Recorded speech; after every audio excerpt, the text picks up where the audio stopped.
नमस्कार मित्रांनो, मी नितीन. आजच्या व्हिडिओमध्ये आपण पॉलिटिकल सायन्स आणि इंटरनॅशनल रिलेशन्स, राज्यशास्त्र आणि आंतरराष्ट्रीय संबंध या विषयाला आपण आज समजून घेणार आहे.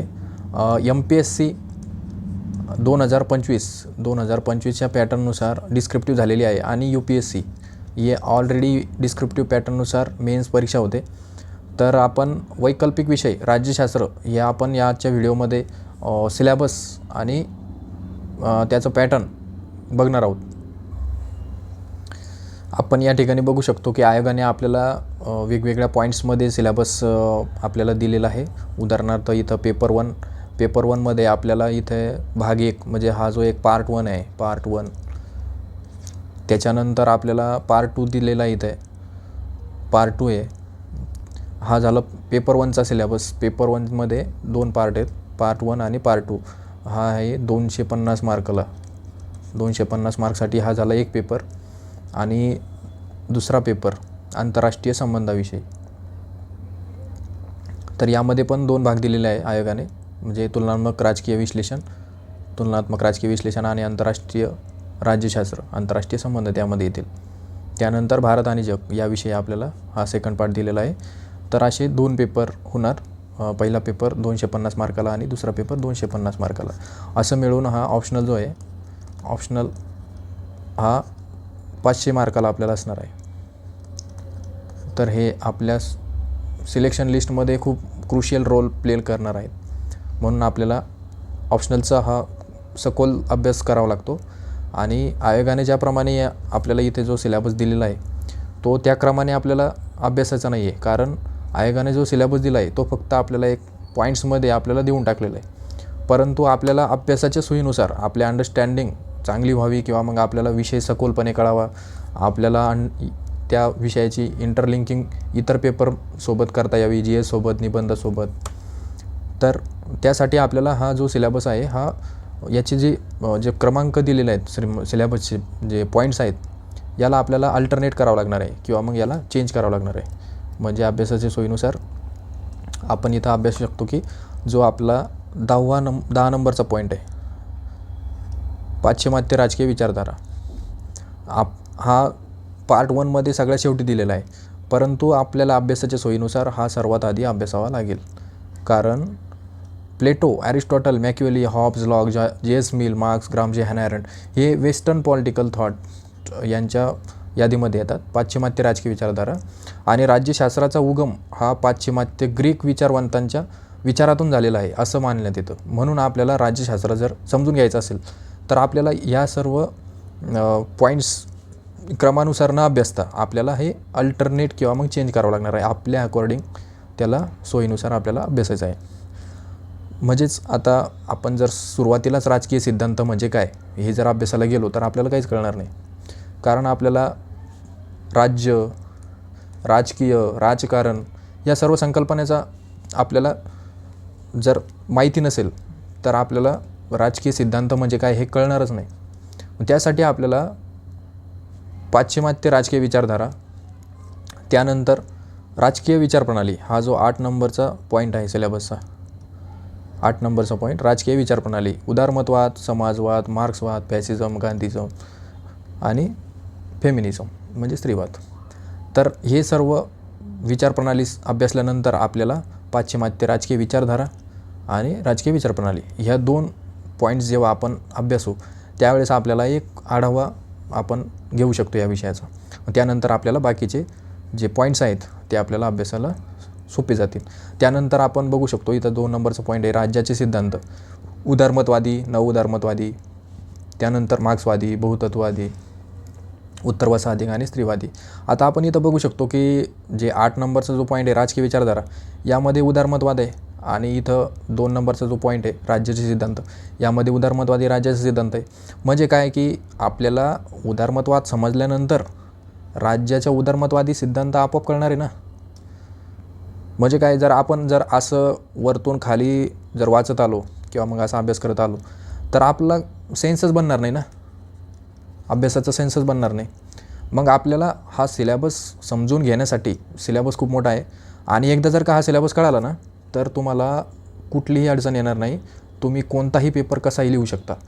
इवन तुम्ही GSचा पेपर निबंधाचा पेपर आणि ऑप्शनल तर होणारच आहे, परंतु इथिक्सचा पेपर तुम्ही दर्जेदार लिहू शकता. कारण या ठिकाणी आपल्याला आपण बघू शकतो की हे पाश्चिमात्य जे विचारधारा आहेत, त्यानंतर हे आपले भारतीय राजकीय विचारधारा आहेत, हे विचारवंत खूप महत्त्वाचे आहेत आणि यांची उदाहरणं आपण GSमध्ये किंवा मग इथिक्समध्ये आणि निबंधाच्या पेपरमध्ये वापरू शकतो. हे सर्व विचारवंत खूप महत्त्वाचे आहेत. भारतीय राजकीय विचारवंत, धर्मशास्त्र, अर्थशास्त्र यामधून आपण उदाहरण देऊ शकतो. गांधी, आंबेडकर या सर्वांचे विचार खूप महत्त्वाचे आहेत. हे सर्व अभ्यासल्यानंतर मग आपल्याला बाकीचे पॉईंट्स आहेत, जसं की न्यायाचा सिद्धांत आहे, समानता आहे, हक्क आहे, लोकशाही आहे, त्याच्यानंतर अधिकारी संकल्पना आहे, त्याच्यानंतर भारतीय राजकीय विचारधारा आहे, हे आपल्याला शेवटी अभ्यासायचं आहे. आणि त्याच्यानंतर सर्वात शेवटी आपण राजकीय सिद्धांत हा भाग अभ्यासणार आहे. कारण का ह्या सर्व संकल्पना समजल्यानंतरच आपल्याला राजकीय सिद्धांत म्हणजे काय हे कळणार आहे. तर अशा प्रकारे आपल्याला याला क्रोनॉलॉजिकल याची चेंज करून आपल्याला अभ्यासाच्या सोयीनुसार अंडरस्टँडिंग डेव्हलप करायची आहे. तर अशा प्रकारे आपण हा पूर्ण सिलेबस बघणार आहे की कोणत्या पॉईंट्सला कोणत्या क्रमांकाने अभ्यासायचा आहे. पार्ट 1मध्ये तर आपण बघितलं की आपण कोणत्या सिक्वेन्सनं जायचं आहे. मी तुम्हाला एकदा इथं सिक्वेन्स लिहून देतो की कोणता सिक्वेन्सनं आपल्याला हे अभ्यासायचं आहे. म्हणजे सर्वात आधी तुम्ही काय अभ्यासणार, सर्वात आधीला तुम्ही 10 नंबरचा जो पॉईंट आहे का, म्हणजे कोणता, पाश्चिमात्य राजकीय विचारवंत, याला सुरुवात करणार. म्हणजे सुरुवात तिथून झाली पाहिजे अभ्यासाची. म्हणजे हा तुमचा फ्लो झाला अभ्यासाचा. त्यानंतर तुमचा येणार 8 नंबरचा पॉईंट येणार म्हणजे भारतीय राजकीय विचारधारा. त्यानंतर तुम्ही अभ्यासणार आहे 2 नंबरचा पॉईंट राज्याचे सिद्धांत. त्यानंतर तुम्ही राजकीय संकल्पना अभ्यासू शकता. म्हणजे काय, उदाहरणार्थ राजकीय संकल्पनामध्ये काय येणार, न्याय येणार 3 नंबरचा पॉईंट. त्यानंतर 4 नंबर, त्यानंतर 5 नंबर, त्यानंतर 6, मग 7 अशा क्रमांकानं तुम्ही जाणार. त्यानंतर तुम्ही राजकीय सिद्धांत अभ्यासू शकता किंवा मग भारतीय राजकीय विचार या दोन्हीपैकी एक, म्हणजे 1 किंवा 9 नंबर हे तुम्ही आपल्या सोयीनुसार अभ्यासू शकता. म्हणजे या ठिकाणी याला प्रायोरिटी नाही दिली तरी चालेल, यातून कोणताही तुम्ही अगोदर किंवा नंतर अभ्यासू शकता, याला काही अडचण येणार नाही. परंतु हे जे पॉईंट आहेत 10 नंबर, 8 नंबर, 2 नंबर, 4 नंबरमध्ये काय आहे की 3 नंबरची जी संकल्पना आहे, न्याय संकल्पना, ही तुम्हाला अभ्यासायला आहे. त्यानंतर समानता, हक्क, लोकशाही ह्या सिक्वेन्सनंच जायचं आहे. कारण का की तुम्हाला त्यामुळे विषयाची अंडरस्टँडिंग खूप होणार आहे आणि लवकर होणार. म्हणजे तुम्हाला काय, हा जर पार्ट एकदा कळाला म्हणजे हा खूप महत्त्वाचा पार्ट आहे, हा थेरीचा पार्ट आहे, राज्यशास्त्राचा हा बेस म्हणावा लागेल. जर हा बेस तुम्हाला कळाला तर तुम्हाला पूर्ण सिलेबस इझिली अंडरस्टँड होणार आहे. कारण का जर एकदा विषय जर कळला तर तुम्हाला कोणतीही अडचण येणार नाही. आणि रिव्हिजनला तुम्हाला फक्त फॅक्ट्स तेवढे तुम्हाला रिवाईज करावं लागतील. कारण एकदा संकल्पना कळाली की तुम्हाला परत ती संकल्पना समजून घ्यायची नसते, कारण ते आपल्या डोक्यामध्ये एकदा फिक्स झालेले असते. म्हणजे काय की न्याय म्हणजे काय, तुम्हाला एकदा माहीत झालं की न्याय म्हणजे काय, तर तुम्ही आपोआप त्याचा रिलेव्हन्स सांगू शकता, इतर पेपरांशी तुम्ही रिलेट करू शकता आणि इतरही विषय तुम्हाला समजायला सोपे जातात.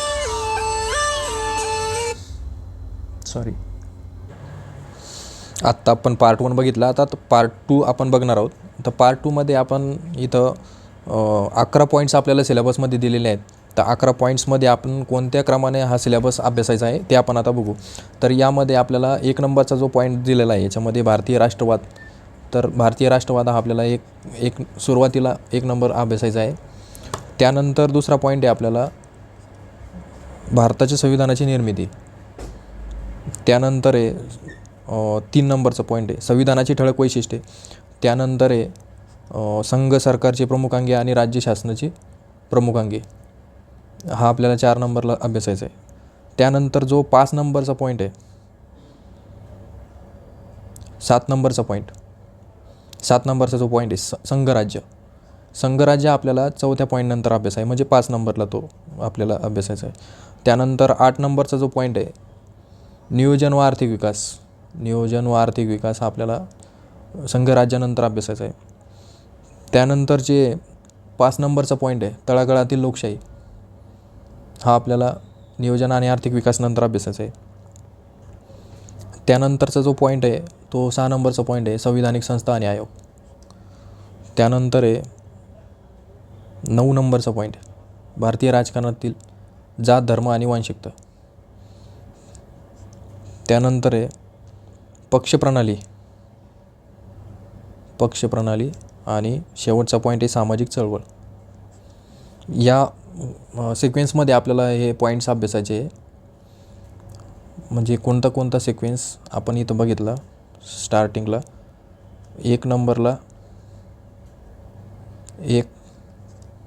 पहिलाच पॉईंट आहे, नंतर 2, नंतर 3, नंतर 4, नंतर 7 नंबरचा, नंतर 8 नंबर, मग नंतर 8 नंतर 5 आहे 5,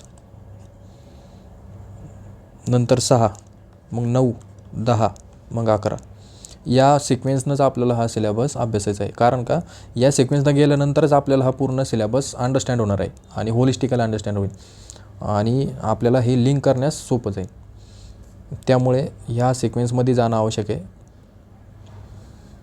आणि हा जो सेकंड पार्ट आहे इंडियन गव्हर्नमेंट अँड पॉलिटिक्स, हा आपल्याला GS2मध्ये सुद्धा कामी येणार आहे. तिकडे भारतीय सरकार आणि भारतीय राजकारण हा जवळपास इथे तुमचा 60% सिलेबस इथंच तुमचा कव्हर होऊन जाईल. म्हणजे तुम्हाला GS2ला जास्त वेळ देण्याची गरज पडणार नाही.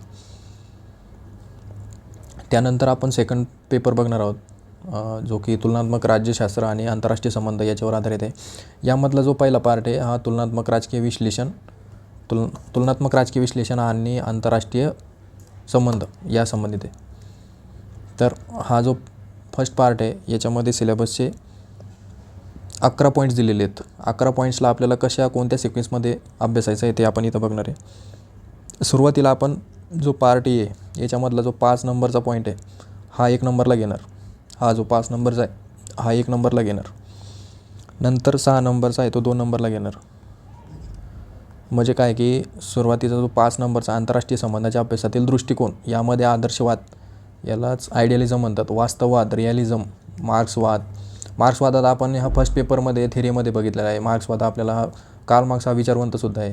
कार्यात्मक आणि व्यवस्था सिद्धांत हे आपल्याला या दृष्टिकोनामध्ये अभ्यास आहे. दृष्टिकोन अभ्यासल्यानंतर आपल्याला एक रूपरेषा कळून जाते की आंतरराष्ट्रीय संबंधामध्ये कशा प्रकारे बघितलं जातं.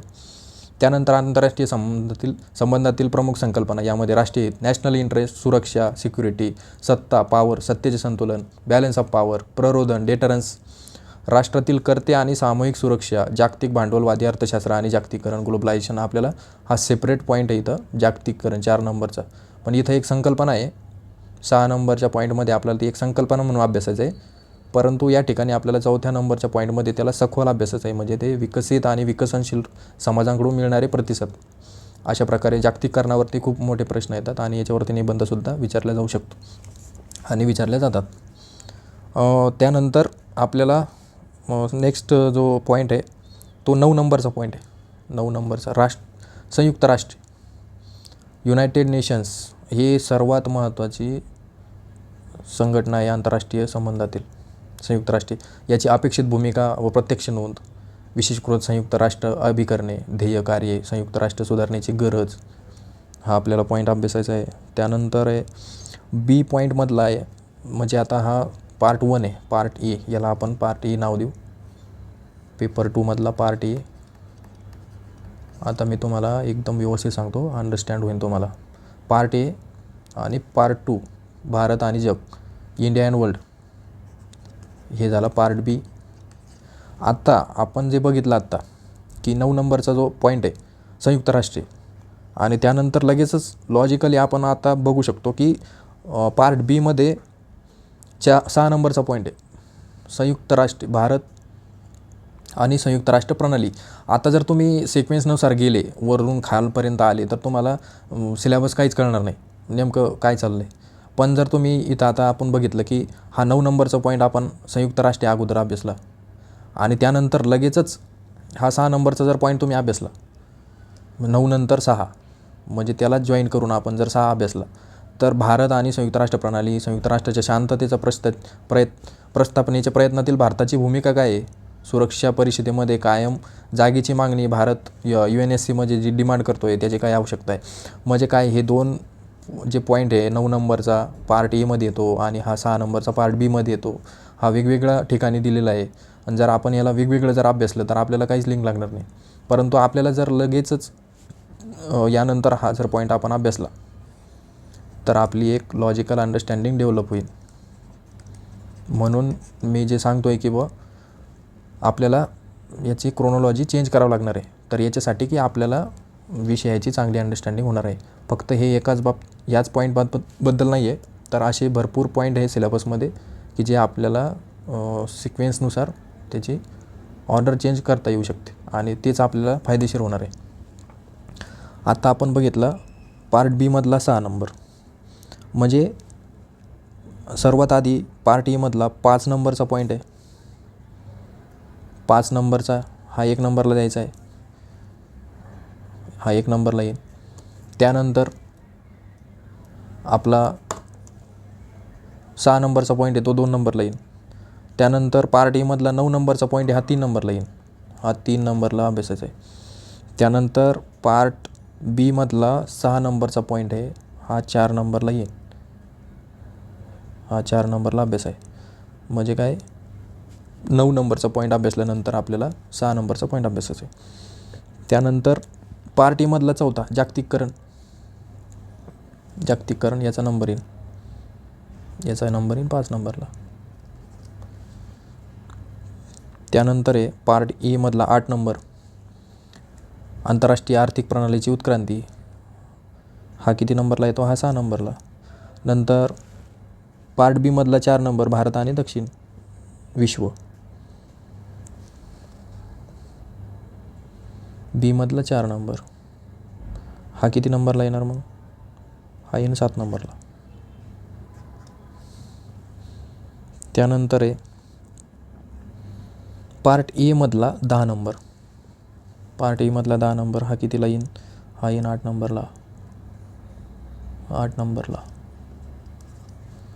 त्यानंतर बीमधला 3 नंबरला, बीमधला तिसरा पॉईंट आहे भारत आणि दक्षिण आशिया, हा येईल 9 नंबरला, भारत आणि दक्षिण आशिया.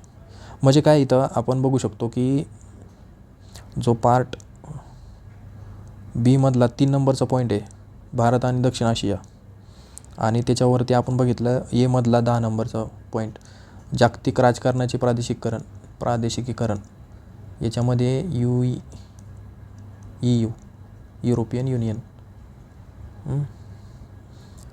आणि हे बाकीच्या ज्या संकल्पना आहेत तिथं हे प्रादेशिकीकरणासंबंधित आहे. आणि इथं लगेचच आपल्याला बी पार्टमध्ये 3 नंबरचा जो पॉईंट आहे इथं भारत आणि दक्षिण आशिया आहे, इथं प्रादेशिक सहकार्य सार्क आहे, याच्यामध्ये मुक्त व्यापार क्षेत्र आहे, दक्षिण आशिया आहे, लोकिस्ट पॉलिसी आहे आणि प्रादेशिक सहकारातील अडथळे. त्यानंतर येतो पार्ट ईमधला 7 नंबरचा पॉईंट, पार्ट ईमधला 7 नंबर हा येणार किती नंबरला? हा येणार 9 नंबरला. 9 तर झाला आहे आपला, हा 10 नंबरला येईल. बदलती आंतरराष्ट्रीय राजकीय सुव्यवस्था. आता याच्यामध्ये काय आहे, आता हे जे ना पार्ट बीमध्ये पार्ट एमध्ये 7 जो नंबर आहे, व्यवस्थित लक्ष देऊन ऐका, म्हणजे मला पण इथं बघून तुम्हाला सांगावं लागते. पार्ट 7मध्ये 10 नंबरचा जो पॉईंट आहे ना, पार्ट एमधला 7 नंबरचा पॉईंट तो आपला झाला आहे क्लिअर. आता इथं तुम्ही बघू शकता पार्ट ए आहे त्याच्यामधला जो 7 नंबरचा पॉईंट आहे, याच्यामध्ये जो ब आहे ना अलिप्तता चळवळ, आता याच्या संबंधितच नेक्स्ट पॉईंट आहे, पण तो म्हणजे ना पार्ट बीमध्ये 2 नंबरचा पॉईंट आहे, विविध टप्प्यावरील असंलग्नता चळवळीतील भारताचे योगदान आणि सध्याची भूमिका. ही असंलग्नताची चळवळ आहे ना, तीच म्हणजे नाम आहे आणि हाच पॉईंट इथं दिलेला आहे अलिप्तता चळवळ, जो की पार्ट एमध्ये 7 नंबरच्या पॉईंटला आहे आणि इथं तोच पॉईंट पार्ट बीमध्ये 2 नंबरला आहे. म्हणजे काय आहे की आपल्याला हा पॉईंट आणि हा पॉईंट सोबत अभ्यासावा लागणार आहे, तेव्हा आपली एक लॉजिकल अंडरस्टँडिंग होईल. म्हणून हा सिलेबस आपल्याला रिऑर्डर करणं आवश्यक आहे.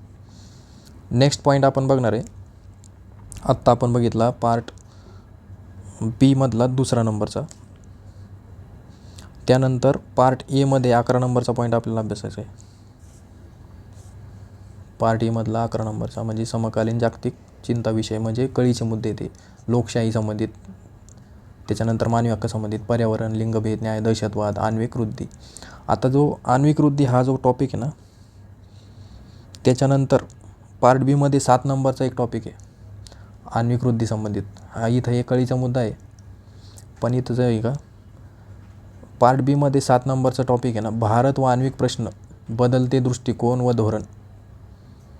मग आता आपण बघू शकतो की आपला आण्विक वृद्धी आणि बदलते दृष्टिकोन व धोरण, भारत व आण्विक प्रश्न, हा आपल्याला सोबत अभ्यासावा लागणार आहे एकत्र. तेव्हा आपला हे दोन्ही पॉईंट एकदाच क्लिअर होऊन जातात. म्हणजे काय, नोट्स बनवता पण याची सोबतच बनवायची. म्हणजे काय होतं की आपल्याला प्रश्न पार्ट एमध्ये विचारला किंवा मग बीमध्ये विचारला तरी काय, आपल्याकडे कंटेंट असेल तर आपण त्याचं उत्तर देऊ शकतो. त्यानंतर आहे पार्ट बीमधला 1 नंबरचा टॉपिक आहे. पार्ट बीमधला 1 नंबरचा टॉपिक. त्यानंतर कोणता येणार आहे, पार्ट बीमधला 8 नंबरचा टॉपिक आहे. अगोदर हा येईल, नंतर 8 नंबरचा येईल. 8 नंबर इथं काय आहे, भारताच्या विदेशी धोरणातील अलीकडील विकास. भारताच्या विदेशी धोरणातील अलीकडील विकास म्हणजे फॉरेन पॉलिसीमधील भारताचा अलीकडचा विकास आहे. त्याच्यानंतर आहे पार्ट एमधला 1 नंबर. आता आपण परत रिटर्न जाणार. मग आता इकडे आपल्याला पहिल्या टॉपिकवर यावं लागेल. 1 नंबर, मग 2 नंबर, मग 3 नंबर, त्याच्यानंतर 5 नंबर. पार्ट बीमधला 5 नंबर. पार्ट बीमधला 5 नंबर, भारत आणि जागतिक सत्तेची केंद्रे, USA, EU, जपान, चीन, रशिया. हे सर्वात महत्त्वाचा टॉपिक आहे, कारण याच्यावर PYQ खूप जास्त आलेले आहेत. आणि हा शेवटी न अभ्यासता आपण सुरुवातीला पण अभ्यासू शकतो, परंतु आपण याच्यासाठी शेवटी त्याला ठेवतो आहे की आपल्याला सर्व इंटरनॅशनल IRची जर पूर्ण थिअरी कळाली तर आपल्याला हे टॉपिक चांगले व्यवस्थित कळणार आहेत. आता इथं एक पॉईंट राहिला आहे आपला, मी जो आपण वरती बघितला आहे. इथं जे आंतरराष्ट्रीय संबंधातील प्रमुख संकल्पना आहे, याच्यामध्ये जागतिकीकरण ही जी संकल्पना आहे, याच्यानंतर लगेचच आपल्याला जागतिकीकरण अभ्यासाचं आहे. म्हणजे काय की आपले दोन्ही संकल्पना इथे क्लिअर होऊन जातील. अशा प्रकारे आपण ह्या सेकंड पेपरचा पण अभ्यास सिलेबस आपण क्रोनॉलॉजी बघितलेली आहे. तर आपल्याला अशा प्रकारेच पूर्ण सिलेबस अभ्यासाचा आहे, या सिक्वेन्सनंच जायचं आहे. कारण की जर आपण आयोगाच्या सिक्वेन्सनुसार जर गेलो तर पूर्णपणे गोंधळून जाणार आहे आणि आपल्याला विषय कळण्याऐवजी आपण कन्फ्युजच जास्त होणार आहे. त्यामुळे या सिक्वेन्सनं जाणं आवश्यक आहे. मी याची एक सेपरेट सिक्वेन्स क्रोनॉलॉजीची एक नोट बनवून तुम्हाला प्रोव्हाइड करेल, तर ते तुम्ही फॉलो करू शकता. तर आजच्या व्हिडिओमध्ये आपण इथं थांबू आणि नेक्स्ट व्हिडिओमध्ये आपण पॉलिटिकल सायन्स याच्या नोट्स कशा काढायच्या किंवा मग याची रायटिंग प्रॅक्टिस कशी करायची, प्रश्नाची उत्तरं कशी लिहायचे, या संबंधित आपण व्हिडिओ बनवणार आहेत. आणि जर तुम्हाला हे आवडलं तर तुम्ही नक्की याला लाईक करा, शेअर करा, सबस्क्राईब करा, तुमच्या मित्रांना पाठवा आणि याचा नक्की तुम्हाला फायदा होईल असे मी तुम्हाला आश्वासन देतो. कारण मी बऱ्यापैकी याचा 3-4 वर्ष अभ्यास केलेला आहे, तर माझ्या ह्या ज्ञानाचा तुम्हाला पण फायदा व्हावा अशी माझी खूप इच्छा आहे. तर थांबतो या ठिकाणी. धन्यवाद.